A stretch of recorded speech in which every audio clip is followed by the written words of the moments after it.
tulips in a twist. Hand out boss like communist. No, I can never ever get back all the things I missed. I'm that man there, think you got the gist.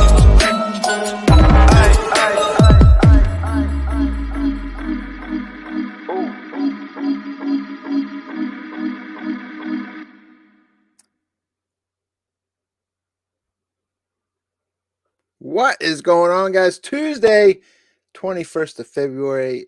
I don't know about you guys, but February is kind of flying by. I think the first few months has flown by, but hey, flies by also when you skip a week. Yeah, we skipped last week. Apologize for that. We, my family had some stomach bug going through the house. I know we had some other people that had some personal emergencies, so we apologize for missing last week. But we are back. We have a great show for you over the next hour. We're going to revisit a topic we discussed once before. Hasbro continues to just piss people off. We're also going to talk about possible new role for Kevin Feige within Disney Universe. And then we also have a Comic-Con report from Mr. Alberto Jefe himself. But before we get into all of that, let's bring the panelists in here. I will tell you we have an unexcused absence from Mr. Rhynoverse, Mr. Ryan Hayslip. He does have some personal stuff going on tonight. Some sickness going through house. I don't know if it's allergies, it's strep throat season, stomach bug season, but yeah, the cooties are everywhere. But we do have from Beyond Wednesdays, Mr. Bryan McClay.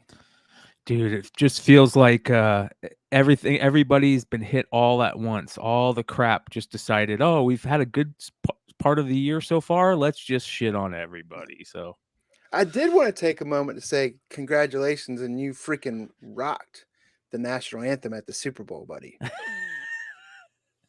But how good was that, though, dude? That dude kicked ass, bro. Yeah, Chris Stapleton's always great. He did kick ass, man. Not only was that really good, I love the halftime show. I know there's people out there giving Rihanna stuff, but man, I thought she did great for being pregnant. She still looked good on dancing and everything. And the shit that they did, like, yeah, that was great. It was good. It was a good day. Other than right after the Super Bowl, my mom slipped in water in the kitchen and broke her neck, literally. That's not even a joke. I don't mean to laugh. Oh, dude, you got to laugh at it. You got to laugh at it because at the same time, my dad just had surgery on the same fractured disc that my mom fractured a week before that. So now they're both at home in neck braces, hanging out. So we were joking a little bit about that before the show, picking up TV remotes with their toes and passing it to each other. But yeah. We also have, the gracious host that this show is now on his channel, Alberto Jefe himself, Mr. ComicManAndy. What is up? Happy Tuesday. I'm excited. I missed you guys last week.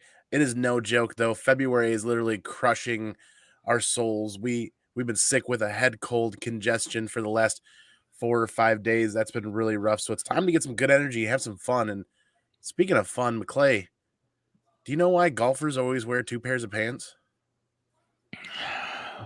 Something about 4? Just in case they get a hole in one. Oh, there we go. Or a tiger hands you a tampon. What? You don't know about the Tiger Woods joke? No, I gotta admit, he's being canceled right now because he gave a guy a tampon on the golf course. Oh no, that's hilarious, bro. I will admit, though, you know what I really miss is from the last opening intro, that little like clack or click at the very end that cues me to turn all the mics back on. I missed that because I'm still adjusting to the new intro. You need to put it back in because that was perfect, dude. Yeah. I always remember that. Yeah, we're still finding our way here in this new awesome channel of ComicManAndy's. If we have to, we could put the old intro back in too, music wise, right?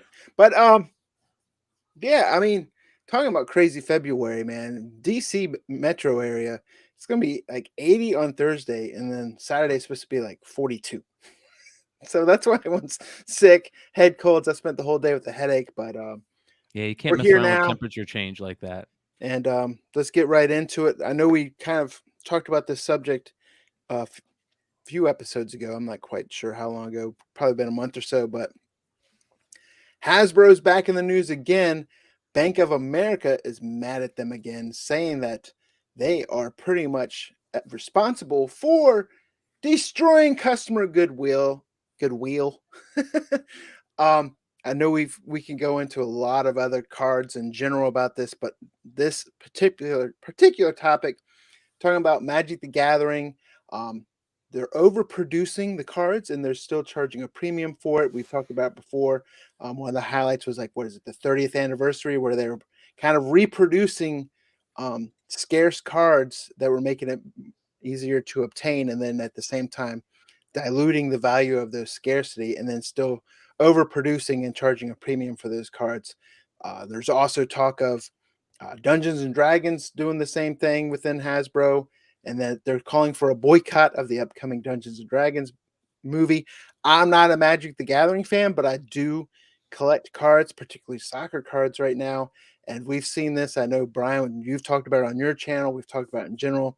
It's not even worth buying wax right now just because of the print runs on cards, and the scarcity is just not there. I think from baseball cards and a lot of the trading card community, I've seen some retail prices go down.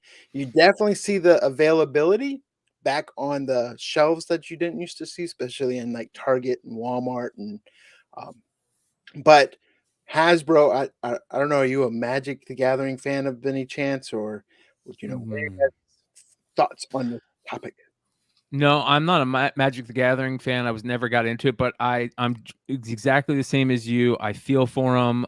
Coming from the sports card area of the card game, it's exactly what's going on. It's not only going on in sports cards; it's going on in comic books. It's going on in a lot of the collectible industries because, let's be honest, guys, Wizard of the Coast and Hasbro doesn't care about collecting and what if your cards are worth money. They care about selling more cards. They care about doing whatever they can to make people get nostalgia and go spend more money. That's all they care about. It's the same reason that there's only 11 Mike Trout 101 cards. There's only 12 Mookie Betts 101 cards, and there's 250 101 Wander Francos. Are those wizards or something in the Magic the Gathering? Yeah, yeah. But it's the same thing. I mean, this year's top set, it just got released for Baseball Series 1, and there's gonna be so much of it out there, man. Like it's people, the economy is in a situation where I think that if the purse strings weren't tightening as much as they were, cards would realize that and collectibles, comics, the same thing, would realize that they're putting themselves into a death spiral, but and I mean, a great telltale sign of that within sports cards is past 2 years when Topps puts that Series 1 baseball out. I mean, we're usually sold out within a matter of hours. I think it's still a Series 1 for this season. You could probably, I think you still go on the site and get a box. Yep.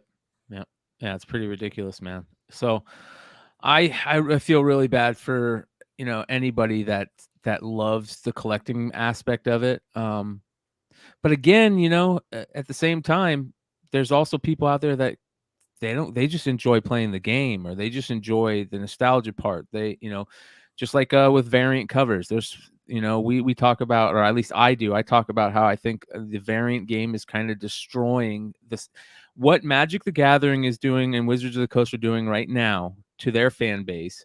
Comic publishers are doing to their fan base with variants, right?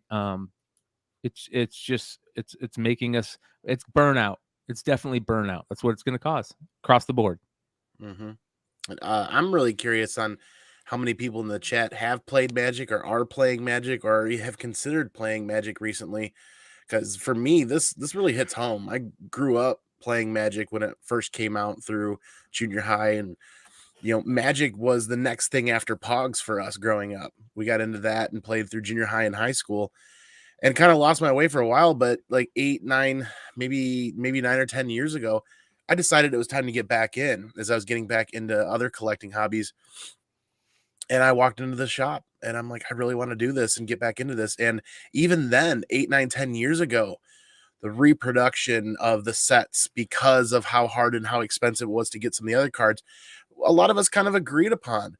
But then we turn around and instead of a set coming out every year or so often, and you get adjusted to that and play that for a year, they were releasing sets damn near quarterly, like 8, 9, 10 years ago, like 2-3 times a year roughly. So there was an event every time I turned around, there was a release event at my LCS and a big party and a get together. Like, oh, this is cool. I love being a part of this.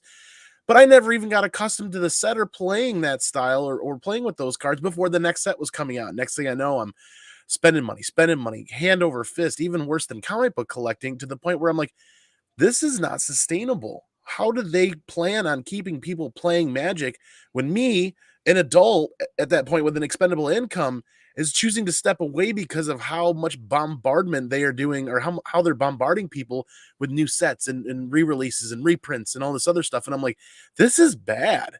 Like, it left a really sour taste in my mouth, and I just walked away from it and said, done. I think I gave all of my cards that I bought at the time to the neighborhood kids. I'm like, I'm out. Like, they're just hammering people with releases, and it hasn't slowed down any bit. And the reason why this comes back on Comic News Weekly is because Bank of America has downgraded Hasbro for a second time because of the same thing. They've, how they said, according to Bank of America, which reiterated again, its underperforming rating for the stock in a Tuesday vote. That should speak volumes to people. Yeah, and then they're saying that there's conflict from what they're telling people, and then what they said in the a fireside chat, because they're saying, according to Bank of America, Hasbro Singer's biggest problem is over-monetize the brands at Wizards of the Coast. Directly contradicts a fireside chat by Wizards of the Coast CEO Cynthia Williams, who claimed Dungeons & Dragons was under-monetized, and Bank of America maintains that the drive to increase monetization is one of the leading factors in its declining price. The sentiment echoes Bank of America's earlier rebuke, which led to downgrade of Hasbro stock, which is what you just said. And then, of course, that also leads to fans calling for the boycott of the upcoming Dungeons & Dragons movie. Stupid. So dumb. So what else does Hasbro own? Wizards of the Coast, Dungeons & Dragons. Oh, I love their Pulse and their G.I. Joe line and their Marvel Legends figures and stuff like that. But I don't know from a card trading. Well, this has, what I'm kind of getting at is this has implications far beyond Magic the Gathering, Wizards of the Coast, and Dungeons and Dragons.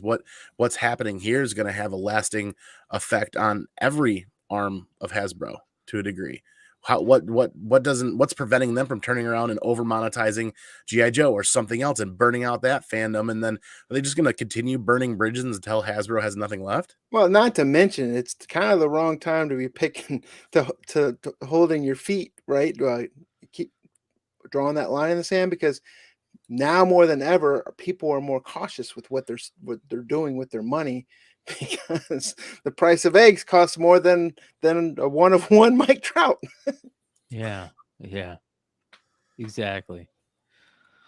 Oh man, I don't know. It's heartbreaking to see that instead of embracing the fandom, instead of embracing the community, they're just putting up walls. It feels like That's how you vote with your wallet. yes, great point. Spend money with peoples and products that you believe in and that you like the way that they're handling themselves. That's very important. Sorry, go ahead, Brian. No, I was just gonna say that's all I was gonna say is that that's super important to do that. Yeah, and this isn't just one random article. I found article after article after article after article after article in the last week and a half. So it's several areas of the fandom on top of news agencies that are continuing to report on this, and people are just furious. Yeah, well, I'm not surprised. It could get worse, you guys. So just be ready. Be ready for it. It's gonna get worse before it gets worse. That's a saying we say at work now. Yeah, it's that bad. Ouch. Yeah. Well, that being said, for that, I don't know how to feel about the latest news coming from Disney. A couple interesting things on the Star Wars front, but I think one of the most important things being that Marvel boss Kevin Feige reportedly wants a new job at Disney. We all know that Feige has been tapped to do the Star Wars movie, so we haven't really. I don't know if we've heard too much about that, other than who he's working with it on. Yeah, at one point weren't they talking about Taika Waititi being directing it or something, or I know that he or is that two there separate was. movies? I thought there were two separate movies because I don't want, again, and harkening back to our other previous topic, I don't want Taika Waititi near any Star Wars stuff right now. You know, he's like over in the last couple movies he's done. But that being said, I don't think there's too much news there other than like I said, the guy that supposedly he's working with it on. But, you know, he's done so much for the Marvel Universe that he's kind of got a free pass to do basically anything, except there is one thing that he really wants. And I don't know if he has a free pass at that yet. And that is a coveted role at Disney Studios, that being Everything.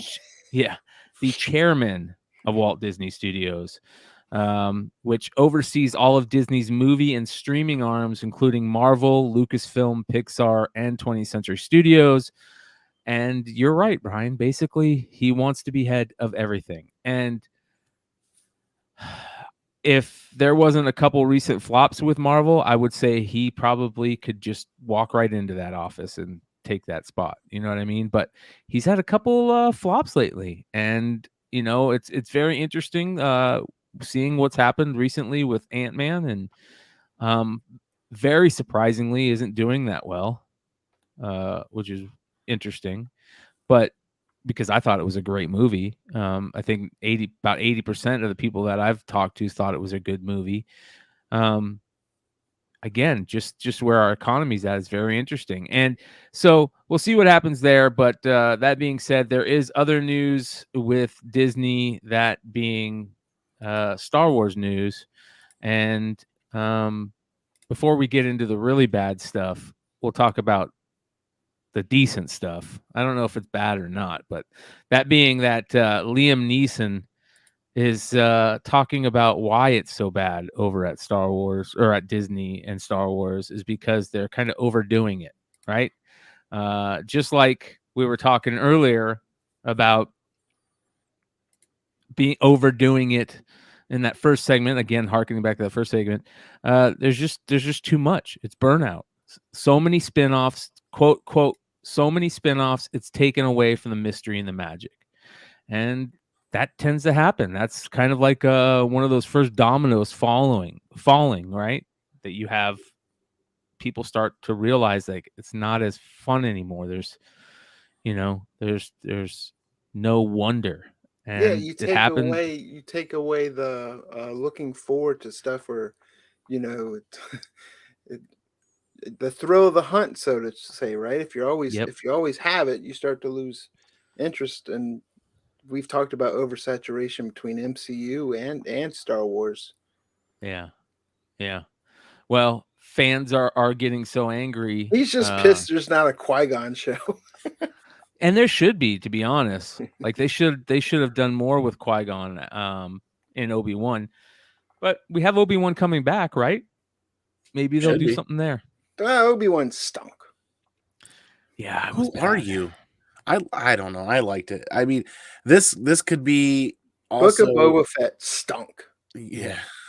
This could be an issue of frequency too. Like what is it? The separation makes the heart grow fonder, or something like that, or distance makes the heart grow fonder. That phrase. But I for one, as a massive Star Wars fan, have been wanting more and more, not frequency, but spin-offs. I want more Star Wars universe away from the Skywalker saga. I want more things reaching far out into bounty hunters, into Mandalore, and everything else out there. I want to see Dr. Aphra at some point. I want to see a lot of other new characters. I want to experience Star Wars with my son growing up away from the Skywalker saga. We've got plenty of material and stuff on the Skywalker saga, and that's great. I feel like the frequency that they're doing this is hurting that. But I kind of disagree with Liam Neeson on the spinoffs are taking away the mystery and the magic. I think the frequency takes away the mystery and the magic. I think there's so much more mystery and magic out there in the Star Wars universe that they need to push boundaries further out and get us into a bounty hunter series where we explore stuff that we've only read in the novels.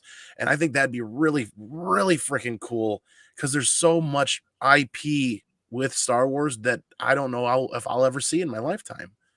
But I think the frequency is really what hurts it.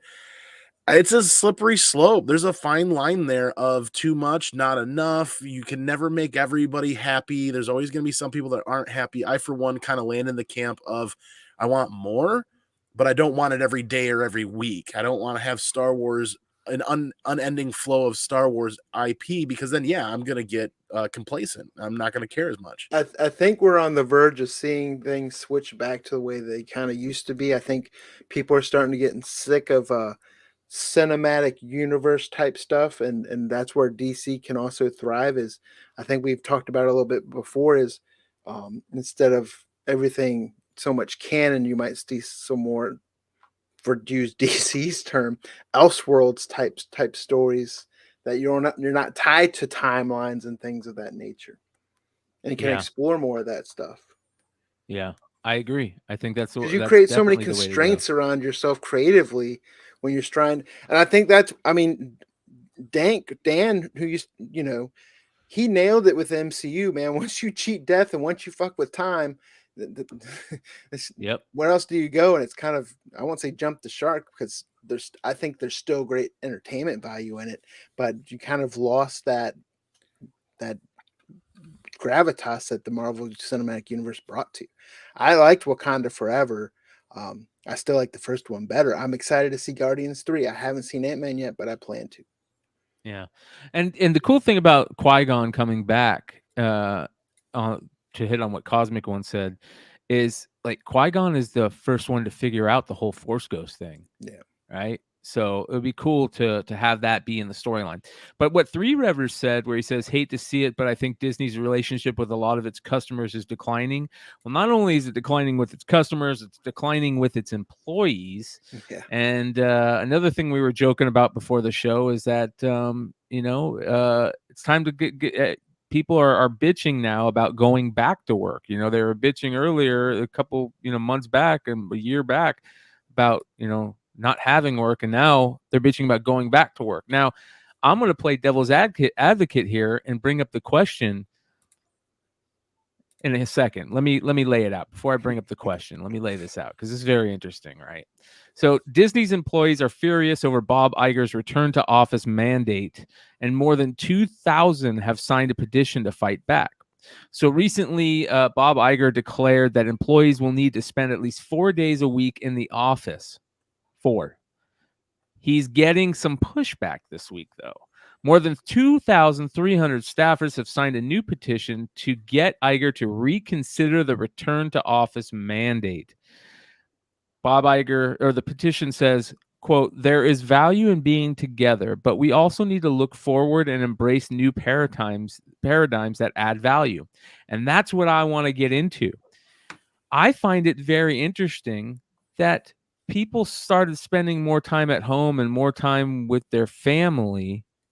And are we seeing this because people are realizing how important it is to be at home and be with the family? Or are you just going to burst my bubble and tell me that we're just lazy SOBs and that we just don't want to do anything? I'm not gonna say you're a lazy SOB, but I'm saying if you were hired to work there and because of COVID you went and you were just said, hey, go and remote work, and then you're in that position and they say, hey, it's time for you to come back.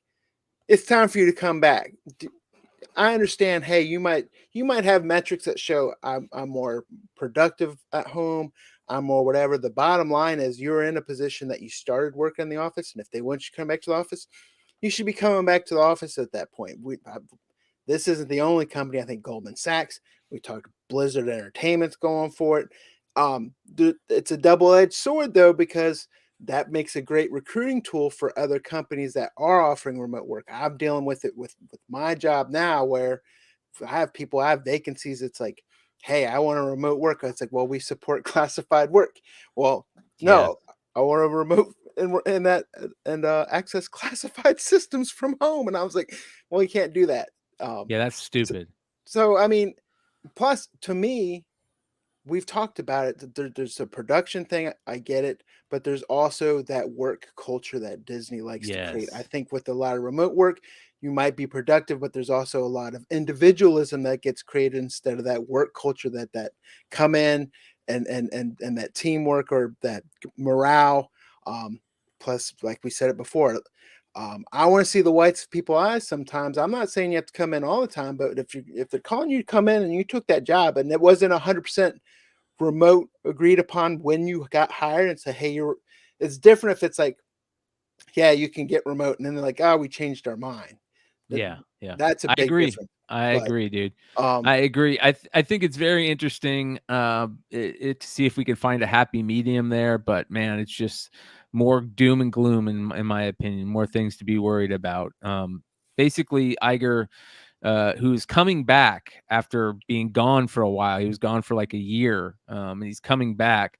But he said the quote, "The work that we are doing to reshape our company around creativity while reducing expenses will lead to sustained growth and profitability for our streaming business, better position us to weather future disruption and global economic challenges, and deliver value for our shareholders." Blah blah blah. Same old BS. I sometimes also wish at the same time people would just say what they need to say. Like exactly what you just said, Brian. Like, yeah. no, you signed a contract that said this is what needs to happen. Well, Don't Iger can't say some of the things that he wants to say because the Disney culture's changed so much to where they Yes. support, you know, Yes. everything their public messaging and public personas supports that. And then when you want to try to be the opposite and bring people into work, you gotta cater your message to your Dude, base. And at you that know, time, when I hate to say it, that'd be hurt feelings or whatever. Disney has gone woke, and they gotta be woke to their employees to make sure So they and they put that messaging in there. as much as that saying is cringe at this point, it's really showing go woke, go broke, Yeah. man, because you create that culture, and that culture is just not conducive to a workplace environment. It's not. I mean, don't get me wrong. There's a lot of other Disney stuff. I think Bob Iger coming back is good for the company. I'm a huge Disney fan. No lie about that. But I mean, there's other stuff going on just outside of. I mean, it's such a huge corporation, right? So they have still issues with the parks. They have issues with the Genie Plus system they got going on that's sold out, and people are furious about.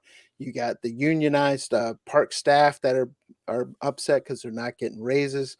So there's a lot of stuff going on within Disney. I forget. I think it was Cosmic One or someone in the chat said that uh, they still have kind of a black eye. Yeah, it's Yeah. interesting, man. But I Iger tried really to leave. He still wants to leave, like within a year, I believe. But he tried to leave. He was going to run for president when Hillary was the candidate. He was going to be the Democratic nominee, and until that Hillary threw her hat. really. Yeah, if you read Bob Iger's book or listen to it on Audible like I do because I'm lazy, he talks about. There's a lot of good information in there. The guy's pretty smart, but Disney's Disney. I really truly believe that our generation is the last of the water cooler generation where we knew work as an 8 to 4, 9 to 5 in the job place as the dogs chase each other. Holy crap. Now this next generation coming up, because of COVID and because of a lot of other factors out there, they're learning ways to provide value for employers, not necessarily from the workplace.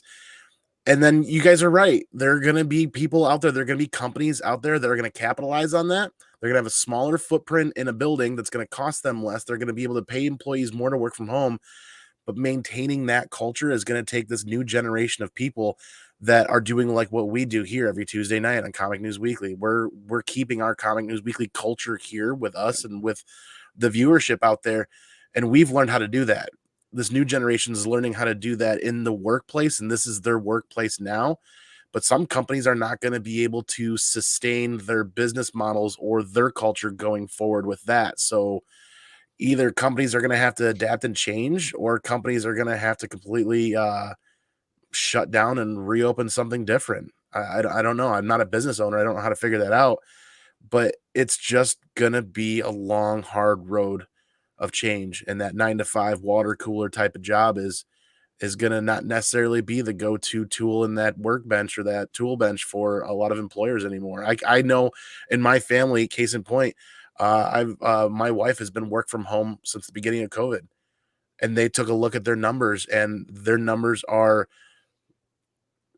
I'm not saying more profitable, but her work performance is higher.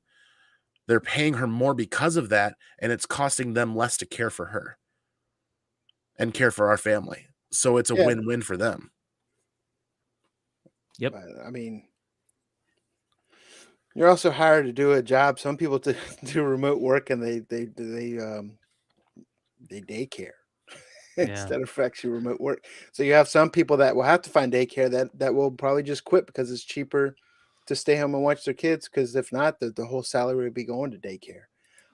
And at the same point, there's people that do the same thing at work, right? They're just there to daycare, adult babies. So Yeah. Oh God. Yeah. I mean, look at how many more people could potentially enter the workforce if they're able to work from home and yet still care for their children and not pay for daycare. Yeah, that's called Europe. I'm just kidding. But I don't know. I mean, there's a happy medium there, but ultimately, to me, if you were hired pre remote work and you went on remote work, and now they're asking you to come back, I mean, shit, either come back or find a different job. It's don't. I think they have every right to say, bring your ass back into work. Yeah. I mean, a business owner has every right to run their business how they choose and create the culture and the camaraderie, the morals and ethics that they foresee in their company. That's why they're a business owner, and they took that leap. They took that gumption to create what they envision, and they're either gonna continue. I'm not gonna lie. I mean, a couple months ago, about 6 months ago, I started looking like more DC type jobs that were a little bit more money, and they all said remote work, but I didn't see permanent remote, so I didn't apply for a single one. Because next thing I know, I'll switch jobs, and then it's like, yeah, now you got to do the freaking commute through DC, and I'm like, I'm not messing with that. yeah. Oh boy. Well, speaking of commutes, the old ComicManAndy got a nice little commute in, kicking off 2023 strong with the first Comic-Con visit of the year. And I am stupid excited for this as I pull out some linky poos here and get into this. I went to NWI Comic-Con, Northwest Indiana Comic Convention. Been around for some time. This is the second year in their new location. I thought you said they've been around for some time. This is their second year. in a new location. And this is a con that I remember as a kid. This is the style con, and here's their Instagram that people can find and follow, and I'll drop a link in the chat here in a minute. This was really cool. I've got pictures. It's a great little brick building, not even little by any means, but let me just drop this link actually in the chat. So the NWI Comic-Con is just south of Gary, Indiana, in a town called Crown Point, and they just hit that true Comic-Con nail on the head for me. Lots of comics to dig through. The vendors weren't quite as large of a presence as they were last year. Next year, it's probably just going to be better, but it's an inexpensive, affordable con to get into. A little bit of gas money. You have to wear a mask throughout it? No. I think $10 to get in. You could do early bird tickets to get into the con an hour ahead of people. But this was no joke. This place was packed to the brim. The early bird ticket people were in. Thankfully, I had to use a bathroom after a 2.5-hour drive. And the line wraps inside the building all the way out across the parking lot. There were a ton of people, and people were hungry to go to a comic book convention. Affordability to get in. Lots of really cool vendors. I mean, you had Christina Blanche from a couple of books that we've talked about in the past from Source Point Press. There's a lot of great creators there. Maria Wolf was there. I mean, not long lines. Lots of great artists and writers there. More importantly, was a lot of friends from the comic community. Chip Gittler, somebody I love spending time with when I get to see him. He was there. He actually donates his time and works at the con there. Beth from the Chalk Girl, her artwork was set up there. She does a phenomenal job. I love seeing her at cons and spending time with her and her family. Come On Mama and Zuni were there, both viewers of this channel and your guys' channels. Josh Oliver, another regular viewer from the channels. It was really good to spend time with even Slabalicious, digging for books, to spend time with people. This con I wasn't really hunting for books. I got to dig and look for stuff, but more importantly, I got to spend the whole day with a lot of people that I haven't been able to see since last summer. And obviously make some new connections, meet some new people. This gentleman of Kapow Comics, really cool. The Comic Art Academy has a YouTube channel, and he's looking to actually get out and get to know more people out in the community and fire up his channel and do more. He's actually teaching people how to create comic book content and actually write and draw. And he has a school online, and sharing his info here, and I'll drop some links if I can find them here quickly in the chat. And there's his YouTube channel. I implore everybody to look up Kapow, the Comic Art Academy, and give him a like and give him a follow. Bryan, I even sent his information your way. He's very interested in sitting down with you guys on like your Saturday show and actually talking about what he has to offer to the community and making those connections in the community. Really cool guy. Spent about 20-30 minutes talking to him, had a lot of fun, but I stumbled on the Holy Grail. Later and found an all original die-cast Voltron. Now, I didn't buy it. I didn't bring any money with me, but this thing was mint in box. The box was obviously a little worn just from being brought around or carried around, but this thing was absolutely gorgeous. And the vendor gave me his card. He's like, look, so this is my con price. He even cut me a little bit of a deal, and I'm like, I can't do it. I didn't bring any money. Here's my card. He's like, call me in a couple of weeks, man. And I'm so tempted to try to make it happen because I've got a picture hidden away somewhere. This was the toy when I was a kid, sitting at the coffee table in the 80s with the beanbag ashtrays and coffee cups laying around with family visiting. And that toy, I was sitting there playing with it. That was the first real toy I have any memories of. And it was the OG. It was like 83 or 84, that die-cast Matchbox Voltron. And I will, again, one of these days have that. And I just didn't want to spend the money to get the mint in box one with the box and the styrofoam, all that, because I want something out that I can play with and put up and kind of display, and something my son can play with too. Was that ever opened? This one, yeah, he did open and actually pulled everything out, and so I could inspect it. And I'm like, I'm sorry, man, I'm not your buyer. This is more money than what I want to spend on this. And he still gave me the dog and pony show. And prices were reasonable at this convention. When you go to a convention like that and these dealers don't have a $1,500 booth overhead and they don't have a $1,000 booth overhead, they're willing to wheel and deal. Every retailer that I walked up to, everybody that had a booth said, hey, my prices aren't final. I'm willing to wheel and deal. All right, maybe do a little bundles. And I walked away with a slab to add to the community giveaway box, and I walked away with like 3 variant books that I thought would be really cool to send to CGC. Spent maybe $80-$90.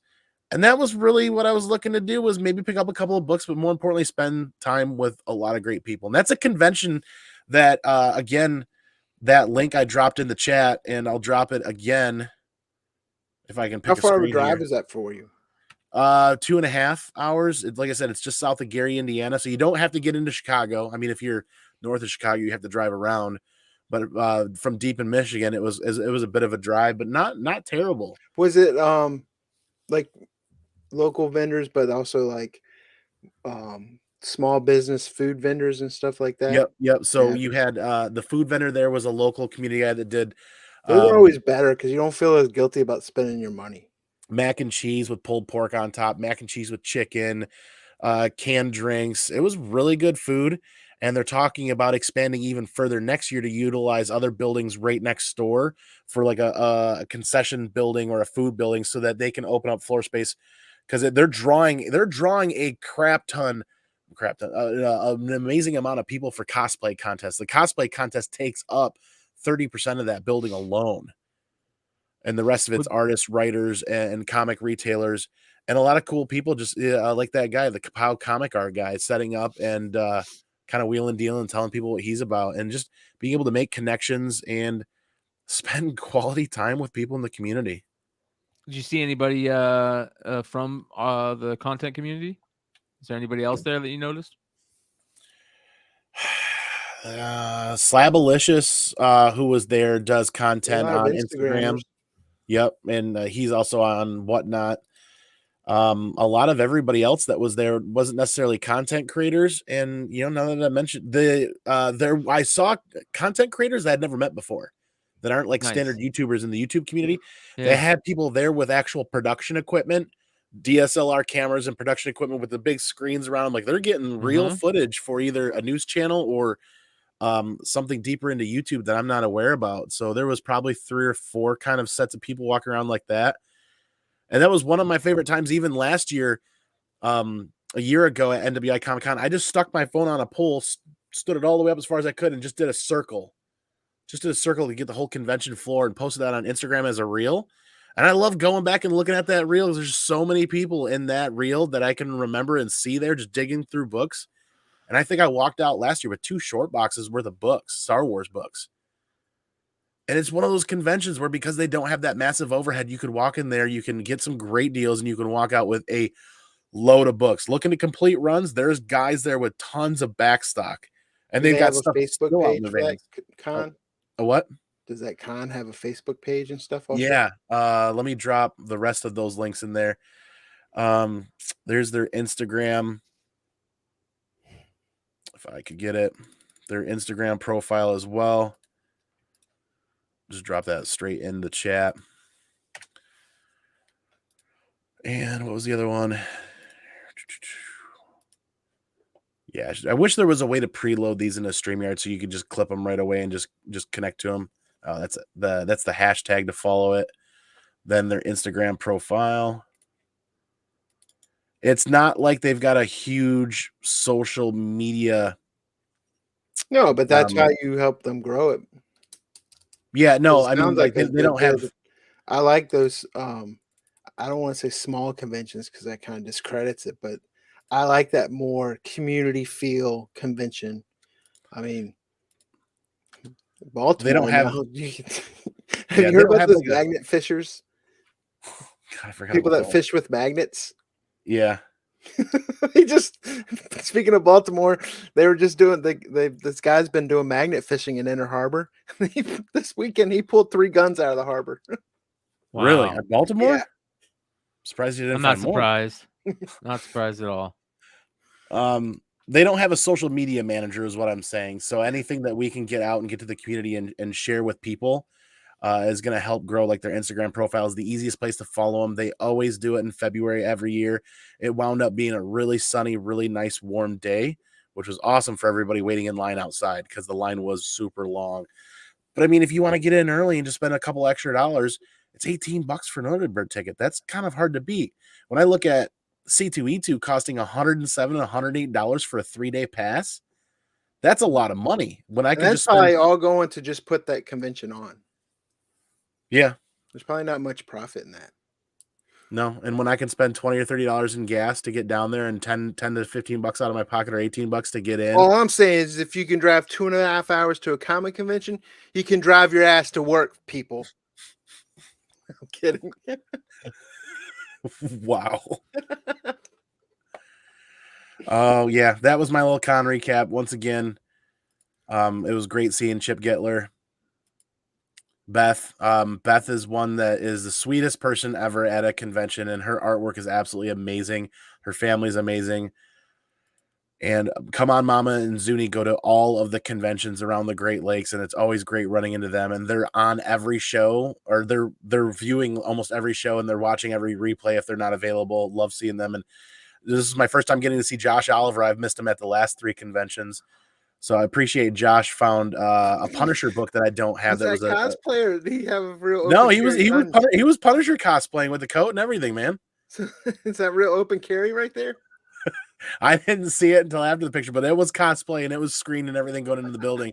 He found an Ultimate Avengers book that was a variant that was a silver foil with Punisher on the front that I had never seen before. And he's like, I found this in a dollar bin and I've never heard you talk about it. And it gave me as an AOK. And I'm like, thanks, man. Wow, that's cool. Really appreciate that. I got to find an AOK to give back to him sometime soon. Nice. Glad you had a good time. Looks like a fun time. Looks like a good community event. Yeah, I can't wait for the next one. But Tomorrow is New Comic Book Day. That's right. I don't have a much. How's your pool list? Because there's a bunch of Star Wars books coming out tomorrow, right? I'm wondering about that because my pull list showed up an hour or so ago on my email, and there's only just Star Wars Dr. Aphra hitting it for some reason. And they're like some Yoda crap and like Dark Horse, High Republic. I don't know. I'm missing some books out of there. So either the books didn't show up, or they showed up damaged, and they're going to try to get replacements. That happens a lot. If something's missing off my pull list, it doesn't mean they didn't order it for me. It just either showed up damaged, needs to be replaced, or didn't show up at all yet. Yeah, it's looking pretty light. Another, my fingers are crossed so far. My goals are, I'm achieving my goals every week of $50 or less for the most part on New Comic Book Day. Instead of going and splurging, I'm only getting variants for Star Wars and Something Is Killing the Children right now. Yeah, the Something Is Killing the Children one was interesting. Have you been reading that pretty heavy? I'm about 2 or 3 issues behind, or maybe even more than that, actually, now that I think about it. Who is this character right here? That's one of the totems out of, is it Erica's totem? I can't remember. I got to go back and look, but that's the ghost or the being behind the totem there is, I think, either Erica's or another one's. That cover looked pretty cool. Yeah. There's the 1 in 25 for it, or I believe. Yeah, 1 in 25. There's a 1 in 50. Yellow March is pretty cool. Yeah. And then this is the Mastrazo variant. So that's pretty interesting. Oh, wow. Yeah. And then Star Wars, you said you were getting Aphra. Is that it? Well, yeah, I should be getting Yoda. I should be getting the Dark Horse stuff. I'm not sure what happened there. I'm excited to read Aphra. This is kind of taking a turn for the darkness a little bit. And good. I like that. That's cool. We get a cover with the 2 murder droids on there and Aphra. Hell yeah. Yeah. There's the Rancor. Yeah, the 40th anniversary. This one's pretty interesting though, right here. Santa. Yeah. I'm digging their Black History Month variants. I love the use of colors. Yeah. I love the grading or gradient of the colors and like not smudging, but the shadowing. Yeah. I really like that. It's I like hard line work sometimes, but these ones don't have as much hard line work, and I think it works great with the colorations in the background. Yeah. Here's these Yoda. There's only 1 variant, right? No, couple variants, but this is that's the Black History Month. That's the one. The Mace Windu was like, yes. Yeah, that's amazing. Good stuff right there. The Stott variant. And then there is no variants for the High Republic Adventures, Nameless Terror. Yep, I do have that one on my pull list. Nameless Terror 1 of 4. No variants. I wonder what it's going to be ordered like coming out of Dark Horse. Wonder what's going to happen in it. Yeah. There was another Abolition of Man coming out. So this Abolition of Man number 5. This is the AI book. So pretty cool. I definitely say pick that up if you guys have been picking those up. A big book that you're gonna, if you guys have been picking up the previous Essentia issues, issue 13 and 14, you want to keep on picking up the next 3, I think, because if you pick up 13, 14, 15, 16, 17, I think it has those coupons inside that you can send in to get either a rare J. Scott Campbell variant or a Frank Miller variant. They send you one or the other, and the J. Scott Campbell one is amazing. But this is the series by John Doleman, who is the drummer for System of a Down and owner of Torpedo Comics. Okay. Yeah, so that's a cool series right there. And my big series this week is Blue Book is coming out. I'm not a fan of Michael Avon Emming anymore because it turns out he was the guy that trolled everybody on Coast to Coast AM back in the day and called in and acted like the guy from Area 51, faking everybody out. And it's a very famous Coast to Coast AM story. And whenever I found that out, I was like, oh my God, I can't believe that. So I'm not a big fan of his. I used to be a very big fan of his. He was the guy that did Powers. But James Tynion IV is writing this. And of course, Blue Book is about the famous UFO and high strangeness tales back in the 50s and 60s. The real investigation team of the government. So very interesting. It's cool to see that one hit the stands. If you were a Substack member of Tinian Substack, you're able to read this almost a year ago, I think. Yeah, yeah. A couple of just beautiful cover picks. Look at this Vampirella Strikes cover. There's a couple of them. Skulls. Yeah. That one right there is just amazing. This is Ben Caldwell. But look at this one right here too. This is the Segoviva. That's beautiful. I love how the train dress sticks out. Yeah, this is the Yoon. That's the only thing I always disliked about Dynamite is they just kill you with covers. Yeah, they do. And I don't know how they do it. I still want to get Nick Berucci on and talk to him about it. Hopefully that'll be happening soon. But yeah, man, there's just a ton of them. Darkwing Duck. This is such a great cover right here, just the basic main cover. But they're doing a metal cover for it. Really? Yeah. This is Nakayama Metal Premium. That's gonna look so slick and yeah, if it looks good, yeah, this could be knocked out of the park. But there's also this one that's really good. This is a pretty cool one right there. Oh, so just when I thought I was out, they pulled me back in. Yeah, but what do you? There's a really good Black Adam one too. This is a Black Adam really variant. bad Black Adam one. Oh, dude, there's two really bad Black Adam ones. There you go. The is that cover A I was looking at? This one could have been amazing, but you just look right at his package, dude. Like, so that one could have been amazing, but dude, look at this one is I can't tell what George Washington is Black Adam. Yeah. And then there's this one. Like, those are all terrible. Other than I look like he stepped in gum. Yeah, this one right here is just gorgeous. So, you see any out there, Brian? It's two reader picks for me. I'm a big Joshua Williamson fan, and he's taken over Superman this week. So you got Superman #1. Just like I said about Dynamite, there's DC did it for Superman. There's like good jillion covers for it. But I'm picking up cover A. I love Joshua Williamson's Flash run. So definitely going to give that a read. Stick with it for the first arc or so until they kill it. Any good? Oh, God. Oh, man. Here we go. Here we go. Big Time Collectibles doing it again, I imagine. Yep, they had they had like a black metal or black foil variant that I saw Legion of Comics talking about today. It sold out immediately. This is, and we called this back when Big Time Collectibles started doing the gold and the silver. Like, here we go, and then they did the pink, every color of the rainbow. Yeah. So dumb. It's and I know why they're doing it, because they know they're going to be able to sell out of it. Yeah. You know, that's yeah. Sounded exactly the same. Yeah. Yeah, I'm just cover A, Jamal Campbell. Jesus. Yeah. Where's the cover A? Now I gotta ask, 6, 7, 8, 9, 10 months ago, if this title would hit, would it have this many variants? Is this a response to the gun news? It's because it's the relaunch. I mean, it did when they did Rebirth also, but who is 1 in 200? Tomasi writing it during Rebirth? Yeah, I believe so. Yeah, I enjoyed it then, but the cover A is the one down at the very bottom right. I love that they're using Livewire. I think that's awesome. That's Livewire, right? No, that's Jane Adam. Yeah. Yeah.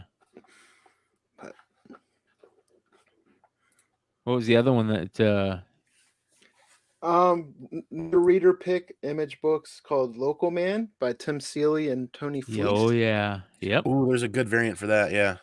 Wanted Comics variant is amazing for that. Yep. Great story too. Yep. Really good stuff. Lots of variants for this one too. The Wanted Comics one isn't shown on here, but it is amazing. Oh, let me see the wizard. a wizard variant. That's great. Here's the wanted one. I'll show you the wanted. Have you guys seen the interior art for this? Yeah, it's good. Is it okay? Because if it's like the whole book's good. if it's like the cover A, where it's all pastel-y, I don't really want to read another Paper Girls right now, like artwork wise. That's Yeah. cool. It's kind of got that. I like it. That's Yeah. good. One more from Boom, the nostalgia-driven, the Mighty Morphin Power Rangers Teenage Mutant Ninja Turtles #3. Yeah. There's some saw awesome that. covers for that. But Casey Jones. I like there's an Eastman Freddie Williams cover that right there. Well, you guys cover these. I want to know what other people in the chat are picking up this week. Like, what's their pick of the week or their covers of the week? Yeah, this is good. I like right the here. color version better than the black and white, though. I do too. I agree. The color version is better. That and then that one's badass. Yeah. Oh, nice. I love East. This is the only time when I like Eastman is when he draws this. Yeah.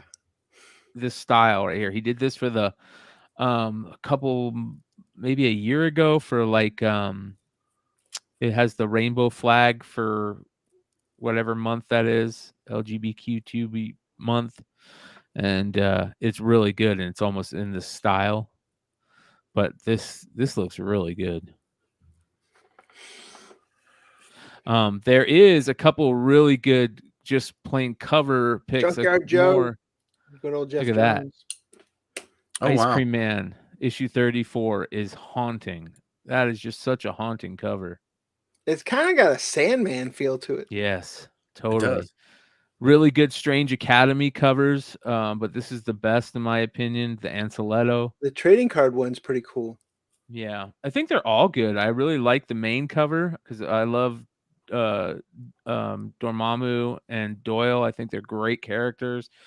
The Gleason 1 in 25 is good. I mean, it's not amazing, but it's good. And then, like you said, the trading card variant is good too.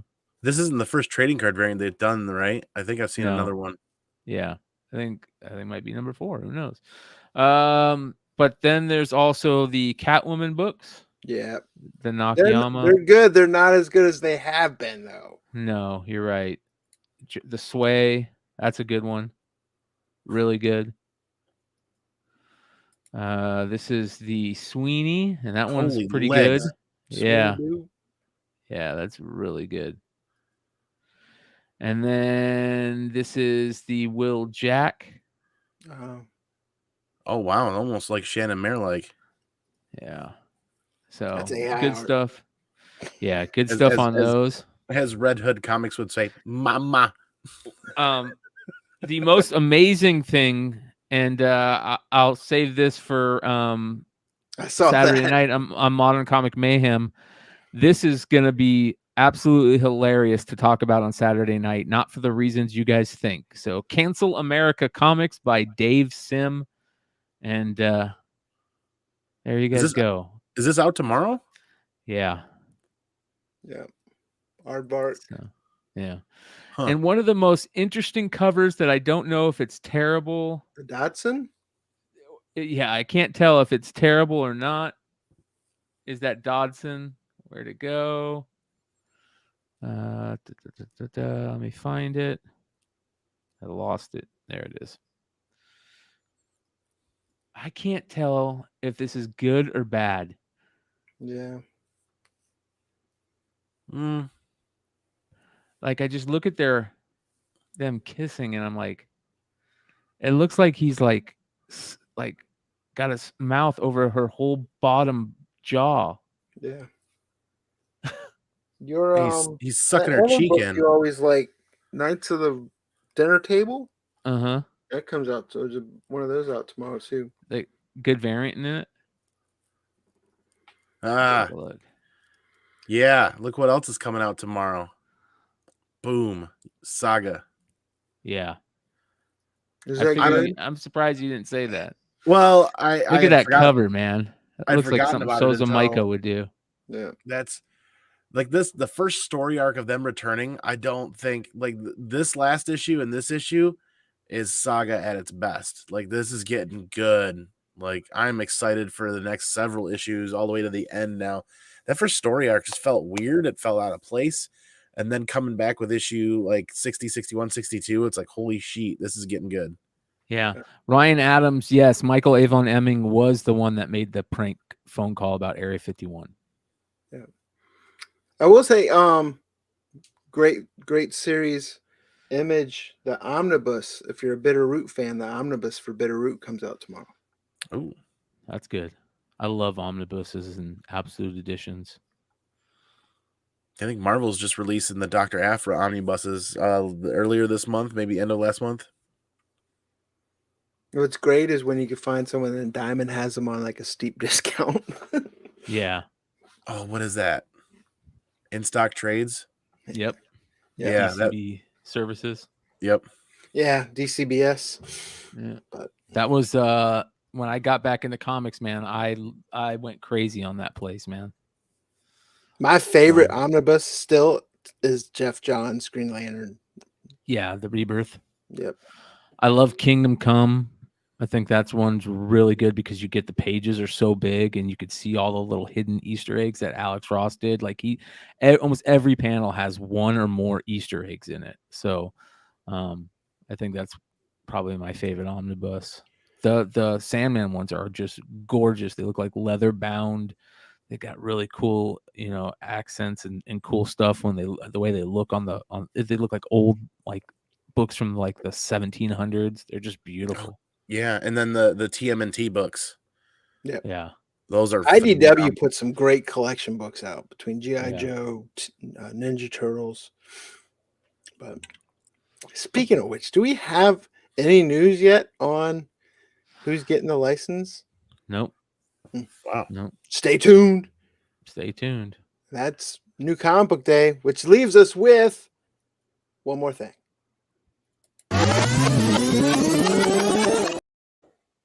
What do you got, Alberto? Oh my lord. CGC submissions are coming back so fast. I've got them piling up right now. It's not scheduled right now, but this Friday I want to do a CGC unboxing, which means everybody that attends the CGC boxing and is in the live chat has a chance to win a giveaway graded book from the community giveaway box. And just this past week, artist Matt Brosh, if I'm pronouncing that incorrectly, I apologize, Matt, sent this book to add to the community giveaway box, and I was absolutely blown away. This Venom CGC 9.8 done by Matt is absolutely to die for. Wow. Venom number 25 coming back at a 9.8. He actually did several sketch covers and said, hey, what do you think would be best for the community giveaway? And I'm like, a lot of people love Venom, and this looks absolutely amazing. All black cover, front and back, came back at 9.8 still. And I love Matt's artwork. He's doing phenomenal, and we're hoping to see him more on the convention scene the next year or two. That's beautiful, dude. Holy cow. Got to meet him at Baltimore this past year, and he did a Last of Us sketch for us in our sketchbook. So it was great meeting Matt and getting to know Matt, and we definitely want to help share his artwork out there and have people follow him on Instagram. So that's going to be hitting the community giveaway box for the next CDC unboxing. I'm going to schedule that and set that up for this Friday, so make sure you guys are following and checking that out and hitting the notify button so you guys don't miss, and it'll be Friday night, like 9 o'clock or maybe 8, because I don't want to run into Beyond Wednesdays or It's Drunken Chat. I don't want to run into any of those stuff. I want to be able to do them. We can build up that viewer base, and after the giveaway's done, we can push everybody over to the next show that wants more comic book content and kind of help out with the community as we continue to kind of build that beat, as Uncle Mel says. Amen. I've got a couple interesting things starting, I believe, this Monday. I'll be selling sports cards, collectibles, and comics from 2 to 4 p.m. Arizona time. So that'll be 5 to 7 p.m. Eastern on Monday nights from now on Comic Book Shopping Network, right before Jesse James Comic Book Binge Bar. So that'll be fun. I've been going through collections at Jesse's. Spent all day down there yesterday. Found some amazing musical memorabilia stuff, Metallica autographs, rare vinyl, rare promo tapes, just crazy stuff.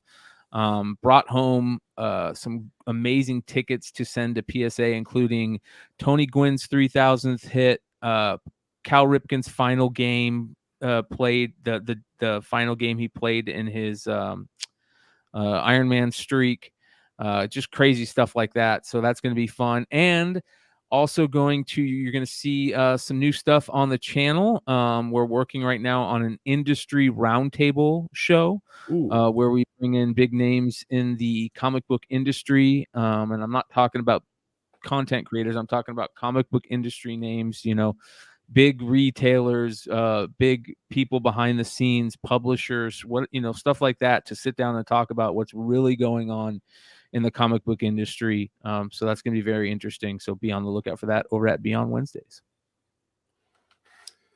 Yeah, I don't have as much to follow up with you as much as you guys do. You're just chilling. I do want to take the time again to thank ComicManAndy for hosting this show on his channel. Make sure you guys, if you're watching the show and you haven't subscribed to his channel yet, but I'm sure most of you guys have, make sure you subscribe to ComicManAndy and Beyond Wednesdays. I do want to say there was Champions League. I don't know if you guys are familiar with Champions League, but there was some great games today. Liverpool, Real Madrid. Liverpool went up 2-0 quick. We thought it was over. Real Madrid came back with 5 goals and just destroyed them. So I'm glad Champions League is back. Love me some Premier League. But if you guys aren't watching soccer, you're just missing out. It's just good stuff. It's probably the worst one more thing ever. But I do want to say we're almost to February. Spring will be here before you know it. Convention season is going to be back. Card shows. So tax season, don't give in to FOMO. Just keep it with no more drama. But with that, we will see you guys next week. I'm sure Ryan will be back with us as well. We'll keep the lights on for you. Don't buy that Magic the Gathering cards.